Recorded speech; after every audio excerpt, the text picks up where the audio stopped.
Fantastic. Good afternoon, and thanks very much for the introduction. Data and creativity, is the tail wagging the dog? Now, before I start, I must warn you that our studio took this central question for this talk really, really seriously and literally. So there's something a bit scary about being a person who essentially spends most of their professional life making stuff up, standing here talking in front of you guys who spend your professional lives gathering, analysing and interpreting data and empirical evidence. And that's really the point, the kind of creative tension that you read about a lot, the uneasy relationship between data and creativity in the minds of our respective sectors of the marketing industry. And it's always data versus creativity. Have you noticed? Data versus creativity.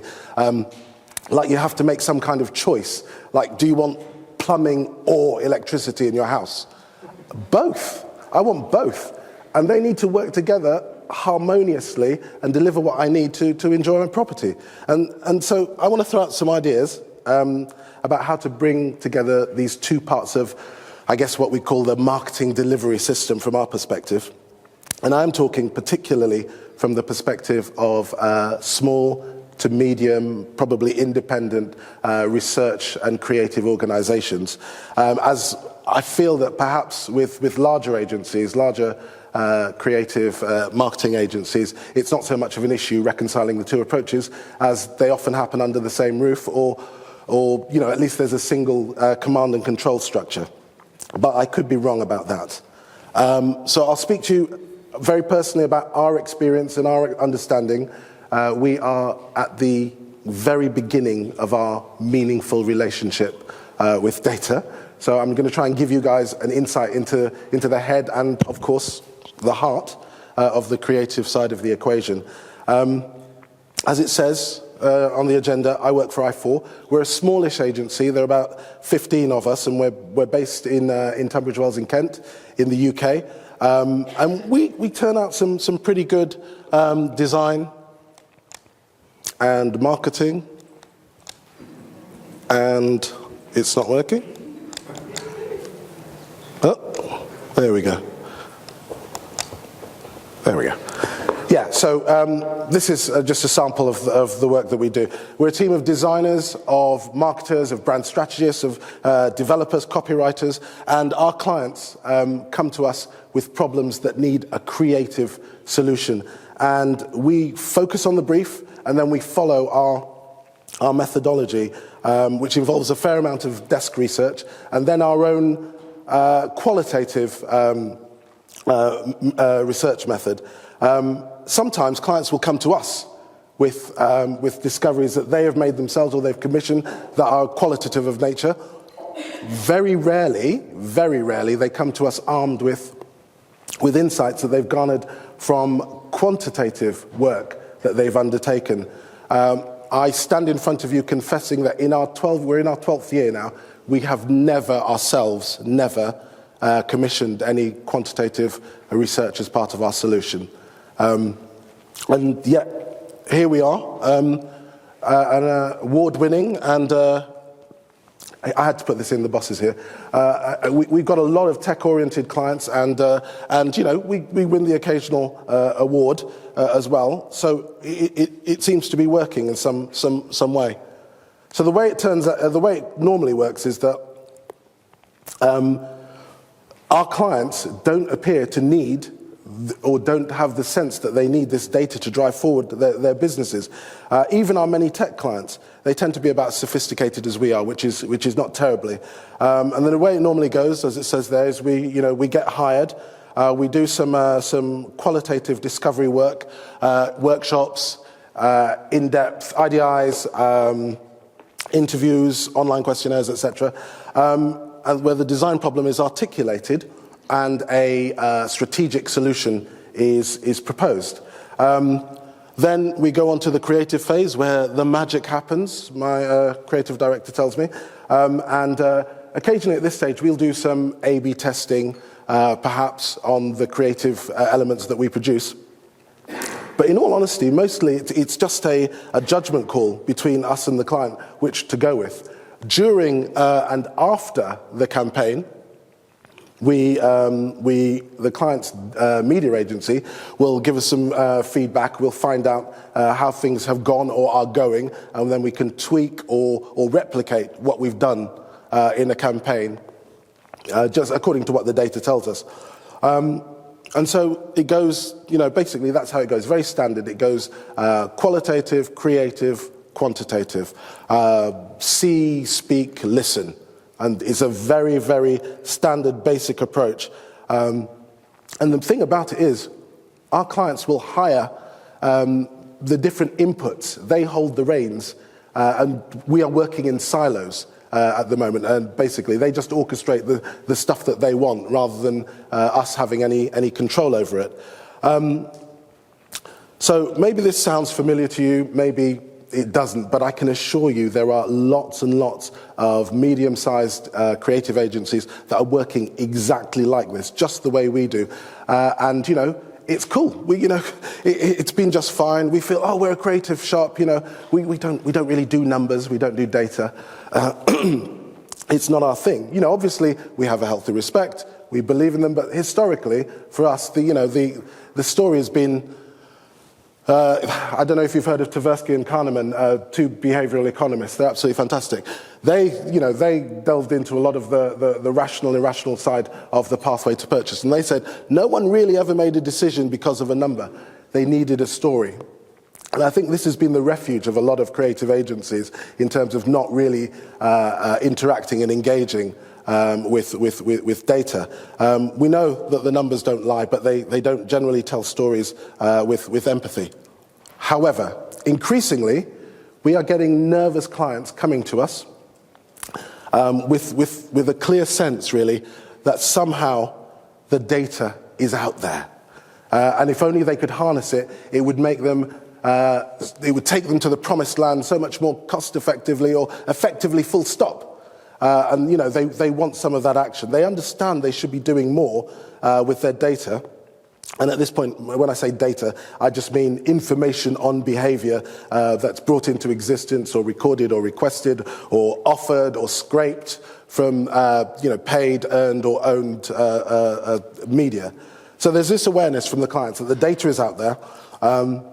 And obviously they're under constant pressure, as we've just heard, to really provide evidence of impact and ROI.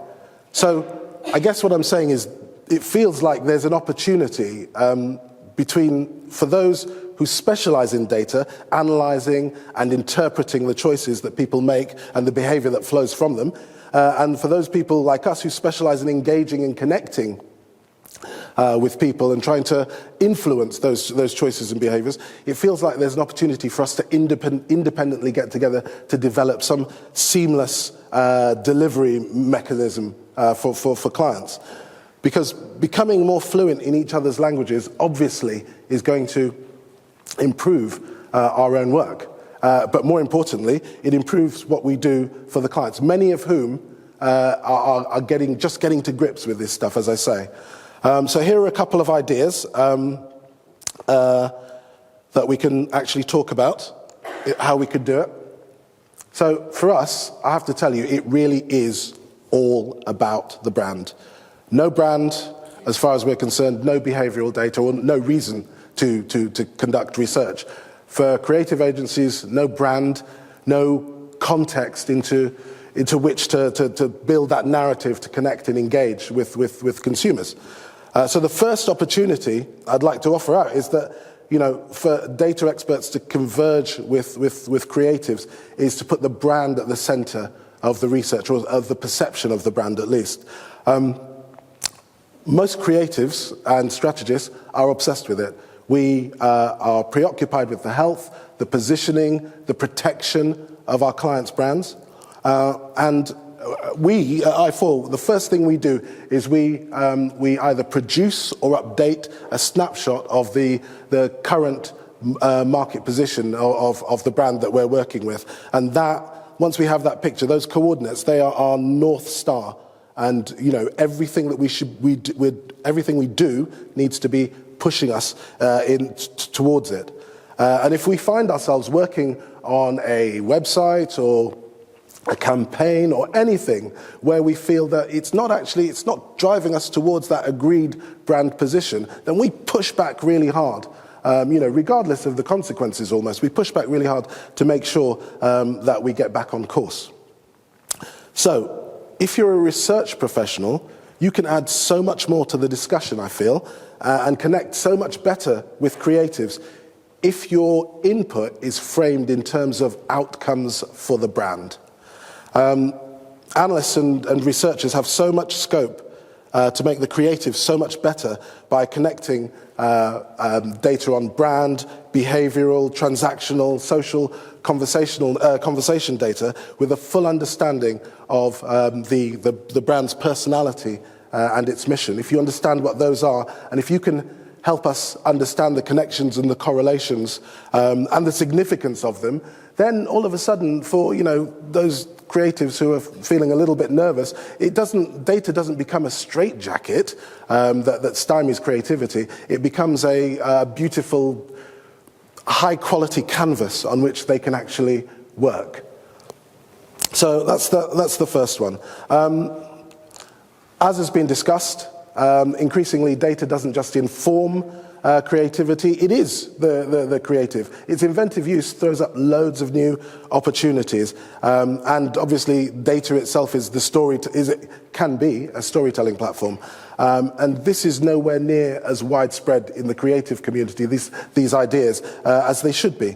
So, as I say, and as it's probably clear, we're very new to looking at the world in this way, but my sense is that for a lot of you guys, what I'm saying is probably basic stuff. It's about finding the wherewithal to actually connect with the creative community. We're trying to catch up. So here are a couple of examples of what I'm talking about. I was actually speaking to Bailey a couple of weeks ago, so I need to thank you, buy you a drink or whatever. I was talking to Bailey a couple of weeks ago in preparation for this, and she said that as a seasoned quant, she had lost the count of times that she'd gone in to work with a client and had to really kind of pick them up on all of the gold-plated data points that they could be using in their work, that they just didn't have a sense of. Or if they were aware of them, they had no idea of how to use them. And, we talked for an hour, and I was really impressed with the outlook. And, I guess the scales fell from my eyes a little bit. And it set something off in me, because a couple of days later, we were working with a relatively new client called Ukadu. So I'll just tell you about this really quickly. Ukadu is doing something really unique in the UK property market. I don't know much about it elsewhere, but in the UK, estate agents, it's fair to say they have a mixed reputation. Or realtors, they have a mixed reputation. Their model of charging fees, often both to the seller and the buyer based on a percentage commission, has led to skepticism or even cynicism, because often it's for what people perceive as a very substandard service. And people are understanding more and more that this, the biggest ticket item transaction, which is also very personal to them, whilst it being the biggest transaction they'll do in their lives, is just a tiny, tiny contribution to a completely separate business model that the realtors, the estate agents have. They realise that whilst their goals may overlap a little bit, they aren't perfectly aligned. So what's digital done, to disrupt this? Actually, not that much. I mean, obviously you have those ad-driven portals that can now showcase thousands of properties rather than tens or hundreds. And there's this, certainly in the UK, there are lots of new online entrants, online estate agents that are charging fixed fees regardless of the price you pay. But it's really just riffing on an old business model where the estate agent has the power, they have the marketing resources, way more marketing resources to reach more buyers and sellers than any individual, and they also have the valuation skills to fetch you the best price for your property. So Ukadu's response to this has been to turn that power dynamic, to use technology, it's an app, turn that on its head. It's based on the simple premise that for a lot of us, we are probably the best people to market and sell our own property. Not everybody, but for some people. Most people don't really want to make a killing and, screw people over in selling their house. What they want to do is get the best price possible so they can take that equity and move on to a different stage of their life. So Euclid has created this mobile app that essentially builds a community of buyers and sellers and renters and landlords, and it equips them with the tips and the support and the resources and the hints for them to market and sell and evaluate and purchase their properties, and to share all of this information. And they do it absolutely free to the user. So you can buy and sell your house, list it in seconds. You are in control, and you can do it absolutely free. And obviously their revenue model is something called trusted service providers, in which people that provide services that are related to home owning and home buying, they contribute the revenue to appear on the platform. So this is like lawyers for conveyancing, plumbers, electricians, etc. And they limit the amount of them that can do it per postcode. So obviously they're key, the trusted service providers. But on this social media platform, where anything home related it can be discussed, it has a forecasted user number for this first year of 1.5 million, around 1.5 million users. So it's set to be a success. So that's the story. But here's the thing. The client, a very well-financed VC client, has only been counting users. That's all they care about, numbers of users. And they retained us to do a campaign and sort out the branding. So it's just about chugging through those numbers of users, because obviously that's what drives the revenue model. And before my conversation with Bailey, that's all I would have cared about, bums on seats, because that's what we do. But one conversation with a friendly quant, and we were able to add a dimension that was unexpected. We said to them, well, what about the data? And they said, yeah, data, we like that. We want to be able to market to our users and people that look like our users. So, yep, we'll have some of that. We said, no, that's a given. That's what the campaign's for. But imagine, what about capturing and analyzing all of the behaviors? There's so much stuff people can do on the site. What about capturing all of that and packaging it up for your trusted service providers, many of whom are small businesses that don't have that kind of insight or marketing capability, and give this to them as a value add? How much more compelling would your offer be to your revenue, to your sources of revenue? They loved the idea, and it's become part of what Euclid does. So there are probably, researchers out there saying, well, duh, of course, but I'm just telling you about this because it shows, we have a really good, viable, strong client with whom we have a good relationship, and they've accepted this, the limitations of our skill set. There was an added dimension just with one conversation from a research professional. I don't know whether you can see this okay, but just really quickly, I was talking about how more and more data is the creative. We also make games and tools for our clients for their campaign pages. It's a great way of gathering contact data, increases visit time and enriches the user experience. But I came across this on the BBC. It comes from, it's celebrating the Today programme. It's the BBC's flagship radio politics programme. And this content came as part of that celebration. And the idea is super simple. Basically, they just ask users to guess about the changes in societal trends since 1957 when the programme came on air. And this one, coincidentally, is about house prices again. So I'm not obsessed with house prices. But basically you just drag and hold to where you think the price was to 1957 on this unpopulated graph. Very, very simple. And what they do is then they just give you the data, the real data, overlaid with yours, but then they give you a commentary about what you, as the user, what your guesses were compared to the reality, and why there might be that discrepancy. So here, I'm just showing you this because here data is the star of the show. It's not, the lighting guy or the makeup person. It's the star of the show, and we're definitely gonna steal this. I think it's a great, simple bit of content. Okay. So the next point is really about how we think about consumers, how we think about customers. Creatives love to imagine customers. We get a picture of them, understand them, and we love segments. We love to refine them and give them really cool names, you know, millennial, Gen X, Y, Z, yummy mummies, or ethical activists, whatever you can make up. We like that. But what we really love is creating personas. We really, really love that. And I'm going to let you into a secret, why we love it so much.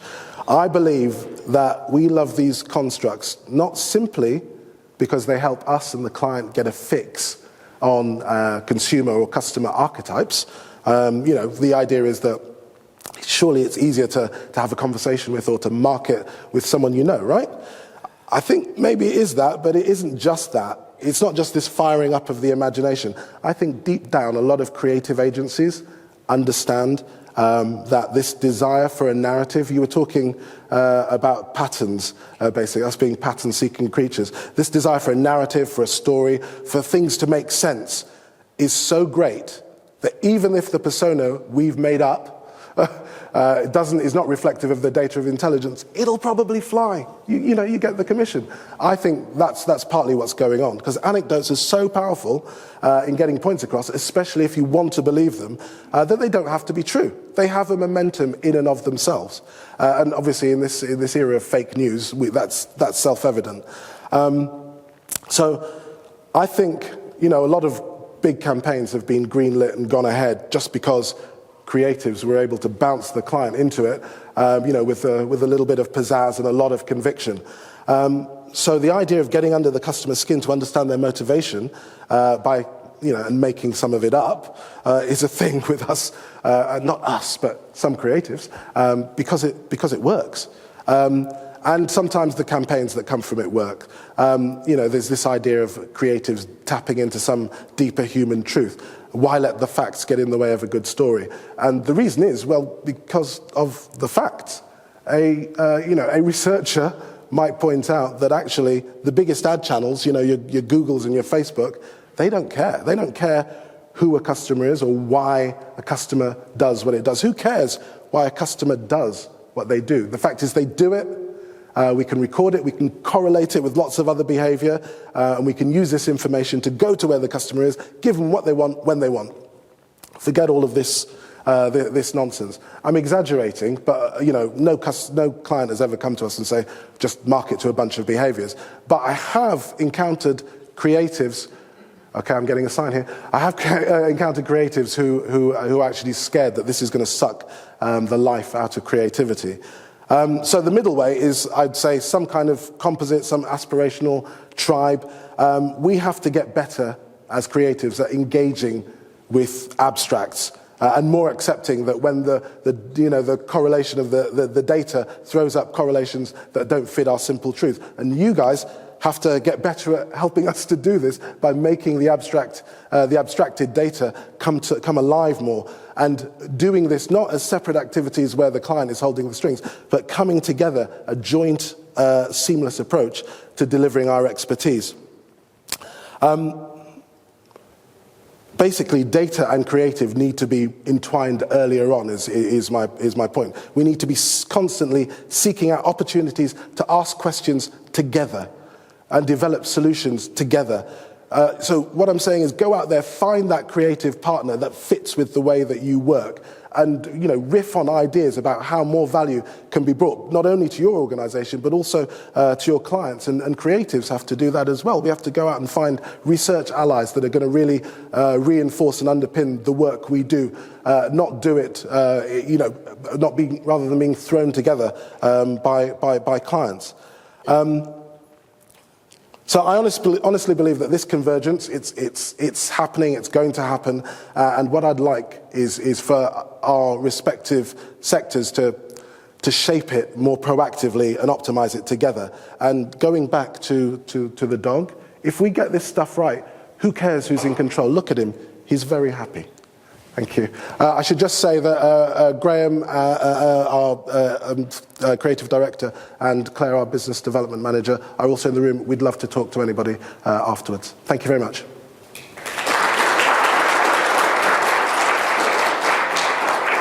Thank you, Damon. That was awesome. That's not, sorry.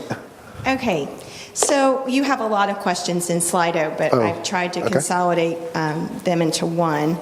The majority were asking about how you would convince clients to commission before actually going through the process of identifying the right approach, and kind of piggybacking on that is around persona development. Mm-hmm. Some people were stating that their personas are actually brought together through segmentation studies. Mm-hmm. So how do you build personas from a qual perspective only?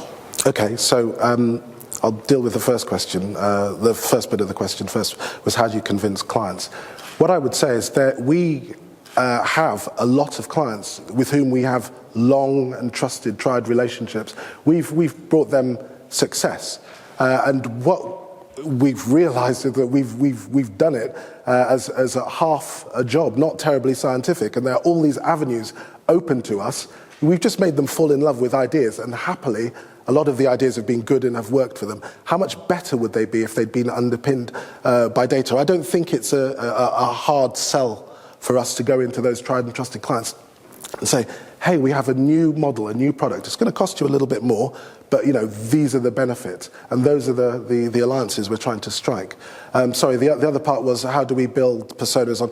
Well, that was my point. I think that if you can get the MD or the decision maker, even for some large companies, to believe, because they've all got, they've been in business for a while. They have a sense of who their customers are, and we give them labels and names. And my point was that we do that not with the rigor that we should do it. So it is actually very easy to create personas that stick and drive campaigns and sort of marketing strategies, to be honest with you. It's too easy, scarily easy.